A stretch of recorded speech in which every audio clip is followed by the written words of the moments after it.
വടിയോരത്ത് തമ്പടിച്ച് നിൽക്കുന്ന സ്വഹാബിമാരോടും നബി സല്ലല്ലാഹു അലൈഹി വസല്ലമ തങ്ങൾ പറഞ്ഞു, കൂട്ടം കൂടിയിരുന്ന് വർത്തമാനം പറയുന്നവരോട്, നിങ്ങൾ ഇവിടെ കൂട്ടം കൂടിയിരുന്ന് നല്ലത് സംസാരിക്കുകയാണെങ്കിൽ ചില ബാധ്യതകളൊക്കെ നിർവഹിക്കണം. എന്താ നബിയെ നിർവഹിക്കേണ്ടത്?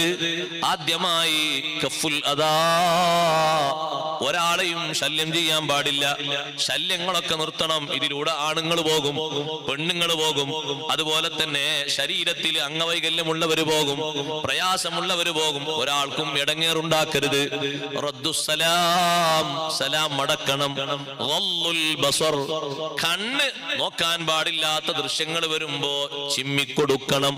അംറും ബിൽ മഅറൂഫി വനഹിയുൻ അനിൽ മുൻകരി, ധർമ്മം കൊണ്ട് കൽപ്പിക്കണം, തിന്മയിൽ നിന്ന് പാടെ വിട്ടു നിൽക്കണം.